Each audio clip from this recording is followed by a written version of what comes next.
¿Qué te dijeron una vez que nunca pudiste olvidar? Historia 1. Mi hijo, que ahora tiene 12 años, nació un mes antes de tiempo y tuvo que pasar un rato en una de esas incubadoras de oxígeno en la unidad de cuidados neonatales, después de que las enfermeras lo sacaron de la sala de parto. Mi esposa y yo subimos a la habitación para verlo. Estábamos los dos mirando a nuestro pequeño cuando ella me miró y me dijo: «Nunca te he amado tanto como te amo en este momento». Le pregunté por qué, y me respondió: «Por la forma en que estás mirando a nuestro hijo, por lo mucho que lo amas».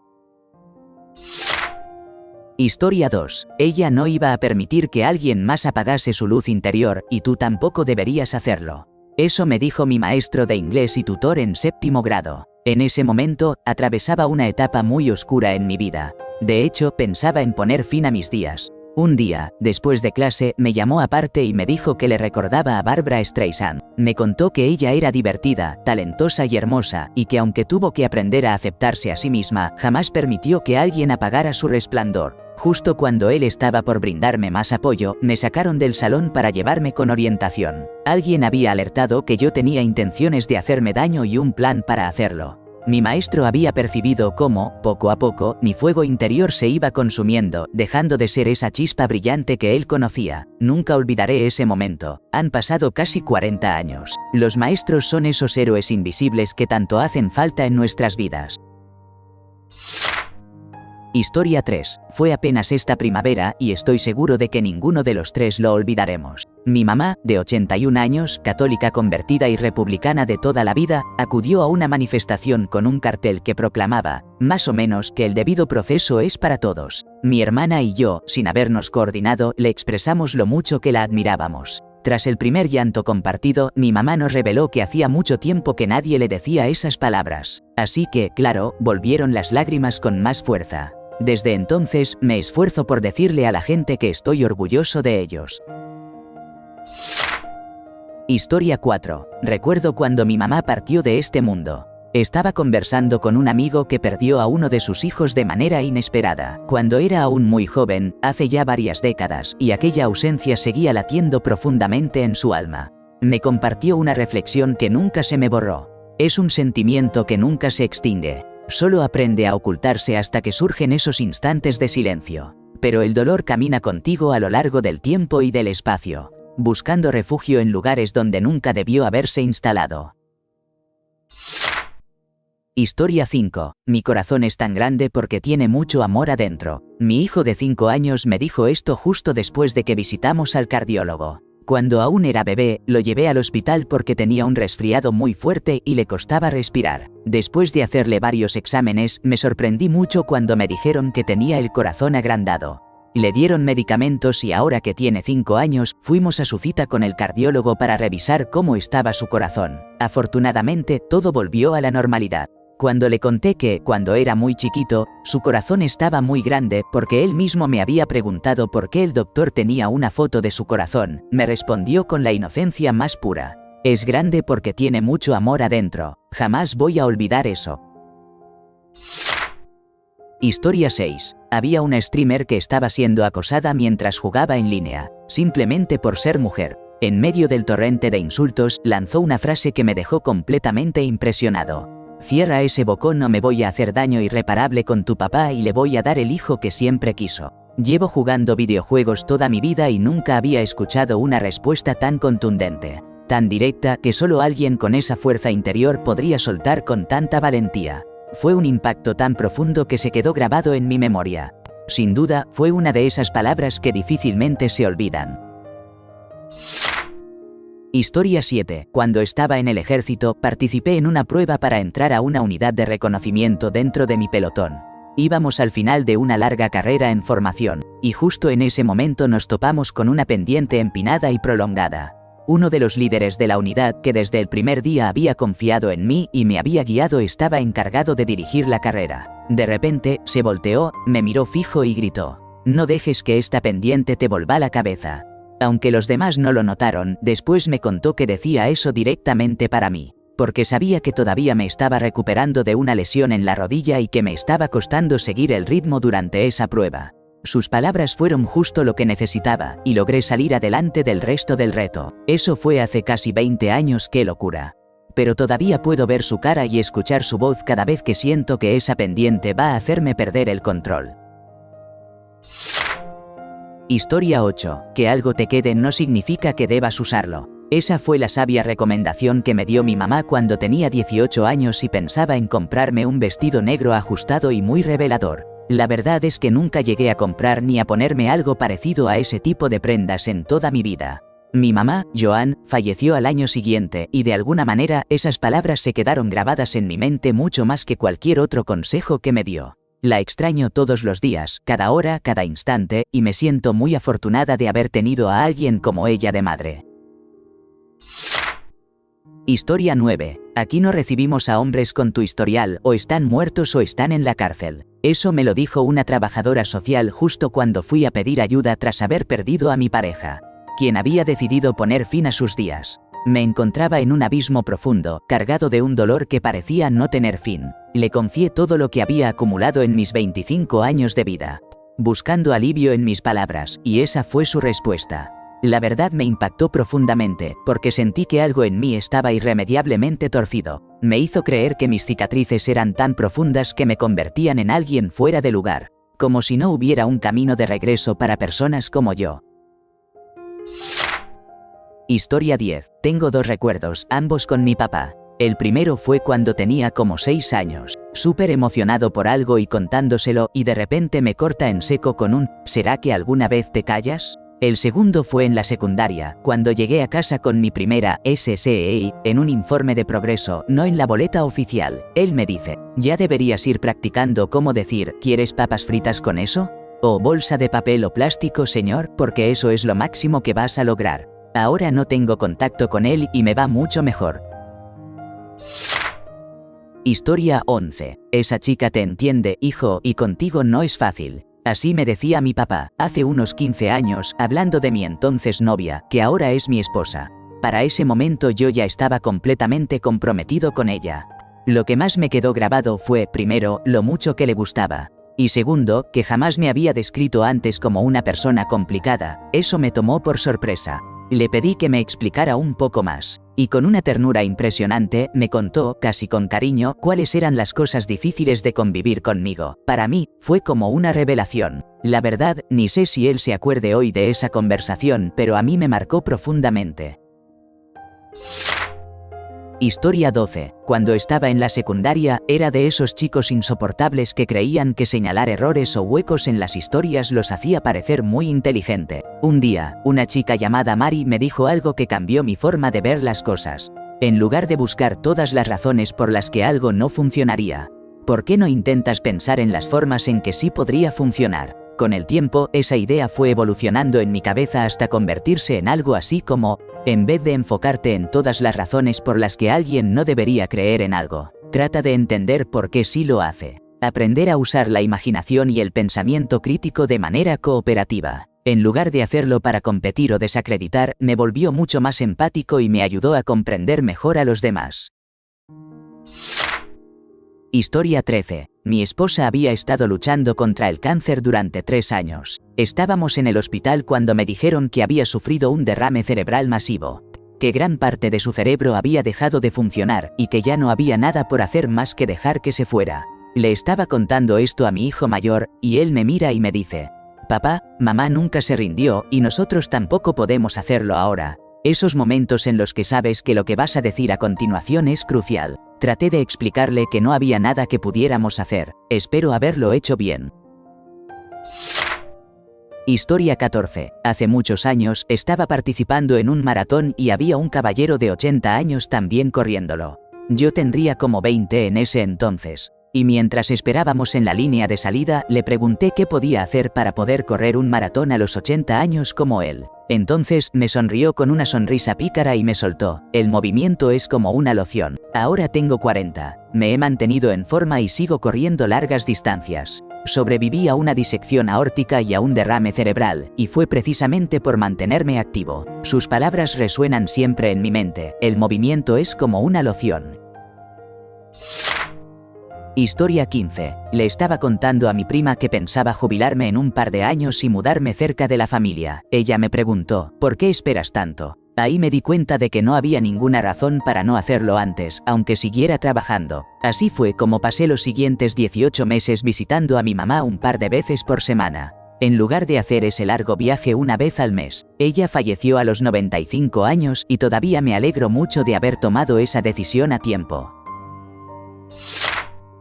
Historia 16. Espero que no tengas más hijos, nunca debiste ser madre. Esa frase me marcó, pero la realidad es que tuve 3 más después de eso. Estoy completamente involucrada en la vida de todos ellos. Mi tercer y cuarto hijo, de 4 años y 6 meses, viven conmigo todo el tiempo. Con el mayor, a quien veo casi todos los fines de semana, muchas veces me dice que soy una buena madre. Sé que no soy la mamá perfecta, ni mucho menos, pero definitivamente tampoco soy la peor. Amo con todo mi corazón a mis niños y haría lo que fuera por ellos. Sin embargo, esa frase sigue sonando en mi cabeza bastante seguido. Lo peor es que la persona que la dijo ni siquiera recuerda haberlo hecho.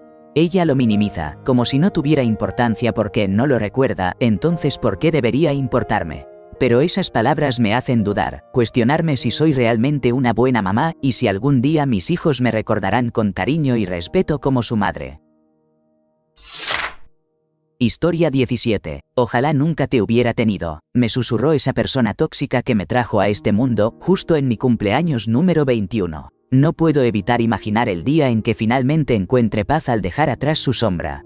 Seguramente ya habrá olvidado esas palabras, quizás hasta negaría haberlas pronunciado alguna vez. Verás, es una narcisista obsesionada con verse a sí misma como la víctima inocente en cada conflicto que atraviesa. Lo más doloroso es que la gente le cree. Esa es una de las muchas razones por las que he aprendido a no confiar en nadie.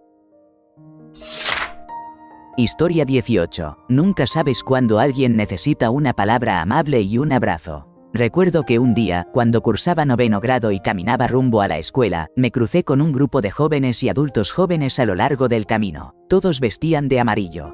Camisetas, zapatos, gorras y pañuelos. Al principio pensé que formaban parte de una protesta. Sostenían carteles y levantaban la voz haciendo un ruido intenso para captar la atención de los autos que pasaban. Pero al acercarme, me di cuenta de que los carteles mostraban mensajes positivos, y ellos lanzaban deseos de bienestar y halagos. Uno de ellos hizo un comentario amable sobre mi ropa y me preguntó si podía ofrecerme un abrazo y entregarme una tarjeta. Acepté ambos. La tarjeta llevaba otro mensaje alentador y un enlace a su página de mensajes positivos. Creo que sonreí al leerla, porque el chico que me brindó el abrazo se llenó de emoción, llamando a sus amigos para que vieran la belleza de mi sonrisa.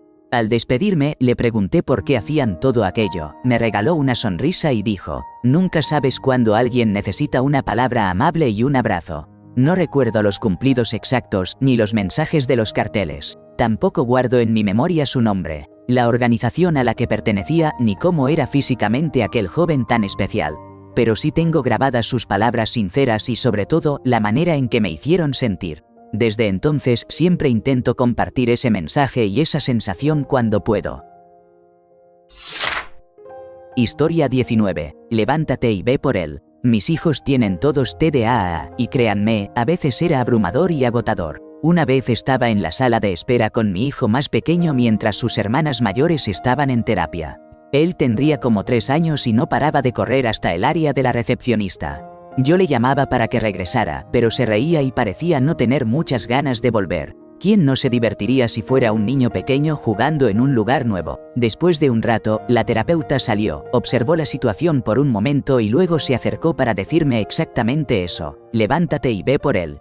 Al principio me sentí súper avergonzada, como si me estuvieran regañando frente a todos por mi forma de criar. Pero, honestamente, después de esa experiencia, dejé de solo llamar a mis hijos cuando querían hacer algo que no debían. Simplemente me paraba y los iba a buscar. No fue ningún milagro celestial, ni hubo ángeles cantando, pero la verdad es que la crianza se volvió mucho más sencilla cuando actué de inmediato. Mis hijos comprendieron que cuando yo decía algo, iba en serio.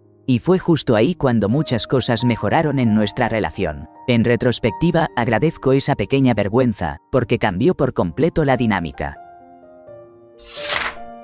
Historia 20. Una chica con la que fui a la secundaria me dijo una vez: ninguna chica jamás te va a querer, vas a terminar solo para siempre. Esas palabras me persiguieron por años. Yo era un chico nerd que además era más grande que todos los demás. Y para colmo no era católico, en una escuela donde todos lo eran. En pocas palabras, siempre fui el diferente. Lo que no sabía en ese momento es que simplemente no había encontrado a mi gente. Cada cita rechazada, cada ruptura, ahí volvía esa voz en mi cabeza, recordándome lo que ella dijo. Hoy, estoy felizmente casado con una chica nerd y gótica, y la vida es increíble. Aún recuerdo esas palabras, pero ahora solo las veo como el berrinche de una niña malcriada, no como una profecía. Historia 21. Le estaba diciendo a mi mamá que nunca sentí que le agradara o que estuviera orgullosa de mí. Porque lo único que siempre escuchaba eran elogios hacia mi hermana, y ella abiertamente deseaba que yo fuera más como ella. Estaba llorando desconsoladamente en el suelo frente a ella.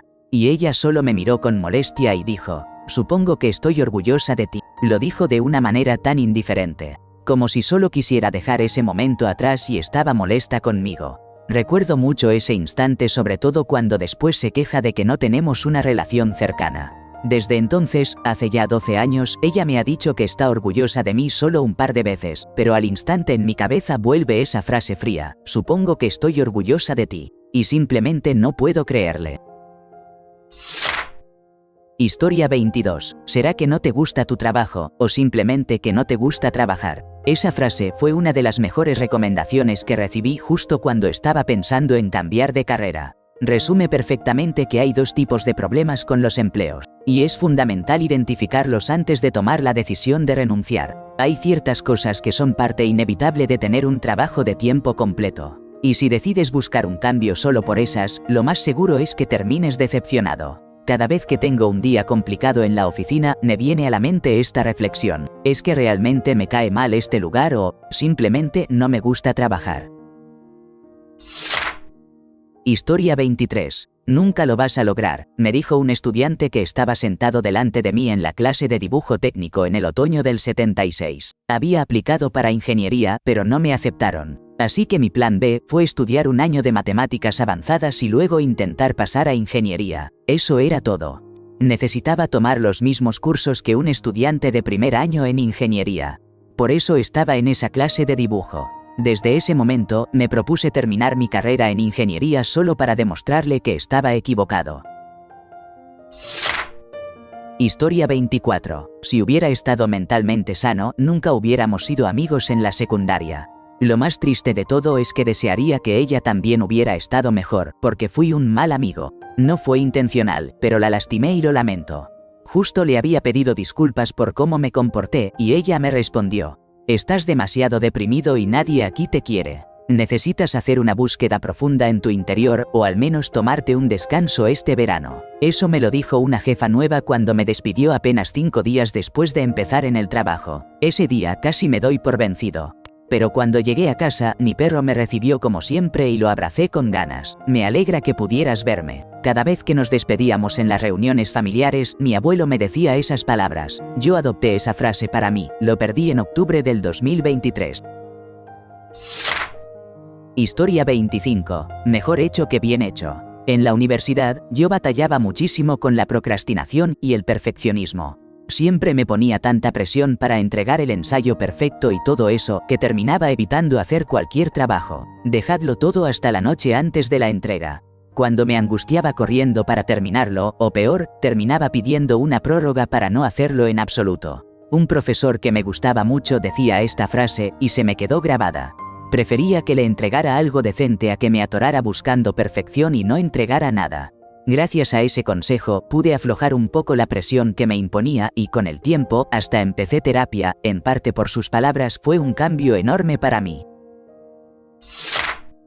Historia 26. Estás tomando una decisión. Así me lo dijo, casi como una amenaza, una enfermera en urgencias psiquiátricas hace 14 años. Me habían dado la opción de tomar lorazepam o no. Y yo, con toda cortesía, lo rechacé porque ya había tenido una mala experiencia con ese medicamento.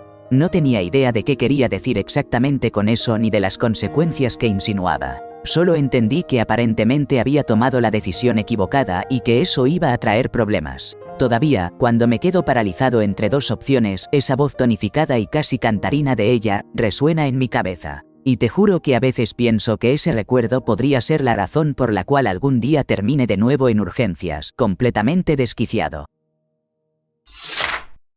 Historia 27. Si sigues comportándote así, me voy a ir y los dejaré a todos atrás. Ya estoy harta de ustedes, también solía decirme. ¿Por qué no puedes ser como la hija de fulanita? Ella es perfecta, tan educada. Escuché eso de mi mamá entre los 5 y 8 años. Años después, ya en la adolescencia, esa misma hija de fulanita perdió la vida en un accidente de tránsito. Y mientras todos guardaban luto, lo único que rondaba en mi mente era: seguro que mi mamá desearía que yo también hubiera dejado de estar aquí.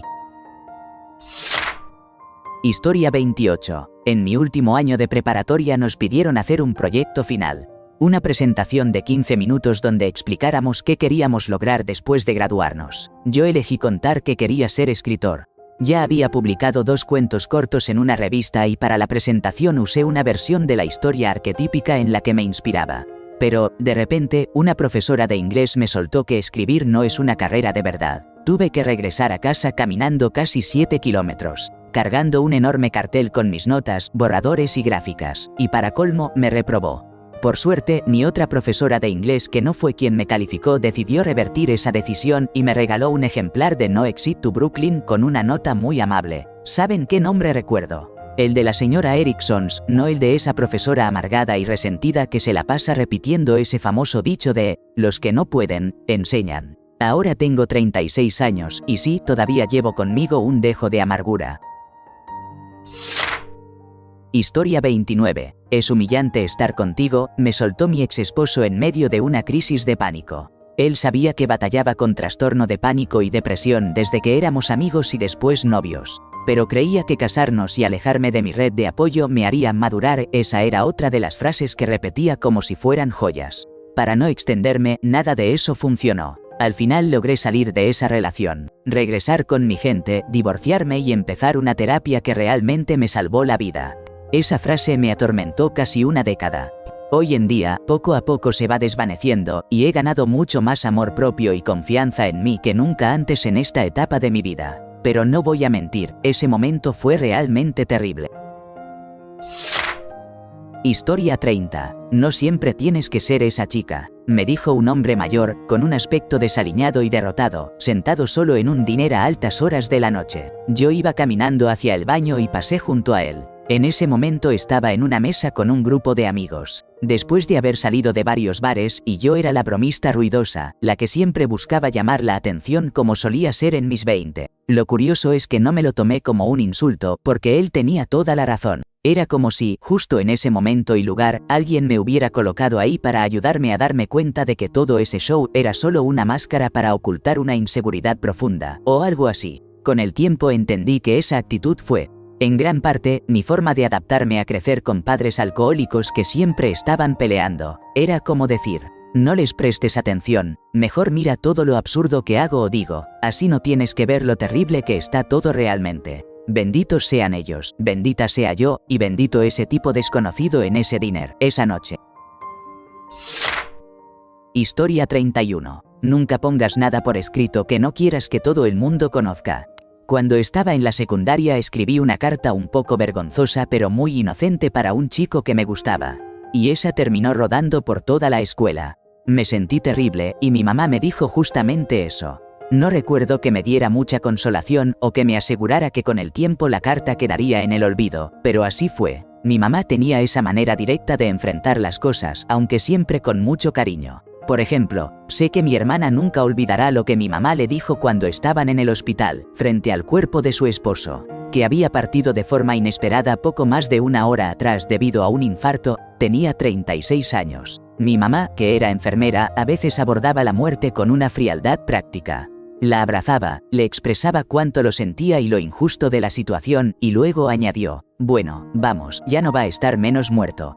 Mi hermana y yo tenemos un sentido del humor bastante oscuro. Así que 15 años después a veces le pregunto, oye, ¿y B está menos muerto? Y ella responde, no P, y ahí nos echamos a reír un rato. Historia 32. Nunca vas a tener el cuerpo para bailar, no entiendo por qué sigues intentándolo. Eso fue lo que me dijo mi maestra de ballet, ya mayor, cuando yo tenía 14 años. Lo dijo en voz alta, delante de unas 30 personas, justo en el momento en que me costaba controlar la respiración para mantener el estómago firme durante la barra. Llevaba siendo su alumna casi 5 años y había danzado más de una década en total. La admiraba muchísimo cuando era más pequeña. Además, no era la primera vez que ella dejaba escapar algo así. Solía descargar su frustración con algunos estudiantes cuando estaba tensionada. Pero lo que más me marcó fueron sus palabras sobre mi cuerpo en plena pubertad, pronunciadas delante de todo el grupo. Jamás la vi dirigir algo similar a alguien más. Historia 33. En un trabajo anterior, un día estaba muy afectado porque mi abuela estaba en sus últimos momentos. Un colega se me acercó y, al enterarse de la razón por la que estaba tan mal, me dijo: «Mira, lo siento mucho, pero ya estás en el trabajo. Tienes que superar eso hasta que termine la jornada». Sinceramente, desearía que a esa conversación nunca hubiera ocurrido y haberle dado una buena lección por su falta de sensibilidad. Eso fue hace casi 9 años y todavía no lo olvido. Más aún porque mi abuela falleció esa misma noche, a unos 5 horas de distancia, y yo nunca pude despedirme de ella. En general, soy una persona bastante amable, pero espero que ese colega sufra en el infierno por lo insensible que fue. Historia 34. Cuando tenía 18 años y empecé a salir a antros, mi papá me dijo algo que nunca olvidé: el más débil saca la primera, pero el más fuerte se da la vuelta y se va. Sé que cuando decía hombres realmente se refería a todas las personas, y vaya que tenía razón. He visto un montón de peleas físicas que comienzan porque alguien no sabe cómo manejar sus emociones y simplemente decide lanzarse a pelear. Lo que más me ha gustado es cuando uno de esos tipos intenta provocar a otro para que entren en pelea, y la otra persona lo mira con una cara de «no» y simplemente se va caminando. Esos momentos donde alguien demuestra que tiene el control y no la necesidad de pelear. Historia 35. Apuesto a que tu mejor amigo no te considera su mejor amigo. Esa frase la soltó alguien al azar en un post de Reddit hace como 10 años. Y la verdad, no paro de darle vueltas hasta hoy. ¡Qué golpe tan fuerte! Yo ni siquiera estaba participando en ese hilo o en esa conversación. Pero desde entonces mi confianza con mis amigos se desplomó completamente. No puedo evitar pensar: ¿crees que son buenos amigos? Ella probablemente apenas te ve como una conocida. Eso duele, ¿no? Ese comentario se me quedó clavado y cada vez que recuerdo esa frase, siento esa punzada. Es increíble cómo algo tan trivial dicho por un desconocido puede afectar tanto. Historia 36. El bar está en el infierno y aquí estás tú bailando en el limbo con el diablo. Leí esa frase hace tiempo en internet y desde entonces no se me ha ido de la cabeza. Y para complementar, una que me dijo mi padre, que ya no está: no te pelees en una batalla de ingenio contra alguien que va desarmado. Antes solía ser bastante terco y discutir en voz alta cuando alguien estaba claramente equivocado. Pero eso me ayudó a entender cuándo realmente vale la pena meterse en una pelea y cuándo no. Historia 37. Eres demasiado grande para usar esa camiseta. Me lo dijo mi maestra de 7º grado, la señora Smith, cuando tenía 12 años. En ese entonces, mi pecho había crecido mucho más rápido y más que el de las demás chicas de mi clase, aunque mi camisa cumplía con el código de vestimenta y además era una de mis favoritas. Me quedaba un poco ajustada, así que marcaba las pocas curvas que tenía mi cuerpo de niña. 4 años después, esa voz fue lo primero que escuché en mi mente cuando mi mamá me preguntó si estaba segura de querer una reducción de senos. Fue gracias a ella que tomé la decisión de someterme a una cirugía estética importante a los 16 años. No me arrepiento, desde entonces he sido mucho más feliz, pero de verdad espero que algún día alguien la haga sentir una vergüenza enorme por algo que ni siquiera puede controlar, tal como ella lo hizo conmigo. Dudo que ella se acuerde de mí, pero ojalá yo pudiera olvidarla. Historia 38. Hace como 30 años estaba en un bar con música en vivo. Fui al baño, que era bastante pequeño, y el mingitorio quedaba justo al lado de la puerta. Ahí estaba yo, con la guardia baja, cuando de repente una chica muy atractiva abre la puerta. Seguro intentaba colarse para evitar la fila en el baño de mujeres y me ve. Me mira, echa una mirada rápida hacia abajo, luego vuelve a mirarme a los ojos y me suelta un «qué buen pito». Estoy casi seguro de que ella ni se acuerda. Pero esa frase se quedó grabada en mi cabeza desde entonces. Historia 39. Es imposible amar a alguien que se parece a alguien que odias. repetía mi madre una y otra vez refiriéndose a mí porque decía que me parecía muchísimo a mi padre. Luego, casi 8 años después de comenzar mi relación, mi esposo me dijo con dolor: me arrancaste de la única persona que he amado de verdad. Lo que yo no sabía en ese momento era que entre él y su ex había habido un solapamiento de casi 1 año. Y después está la persona a la que amé desde que enviudé. Justo cuando él estaba por irse de nuevo con su ex, me confesó: de toda mi vida, tú eres quien me hizo sentir más amado y cuidado que nadie. Y también fuiste el placer físico más intenso que he experimentado. Cada frase, una historia, un golpe al corazón que aún me hace sentir todo el peso de esos amores imposibles y complicados.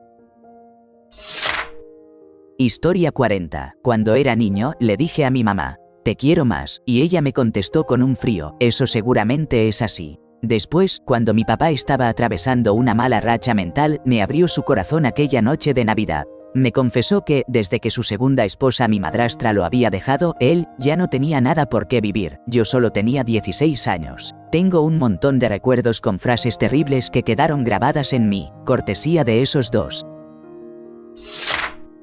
Historia 41. Es tu culpa que ellos se alejen, me dijo mi mamá, con la voz embriagada, refiriéndose a que mi hermano no quería visitarla.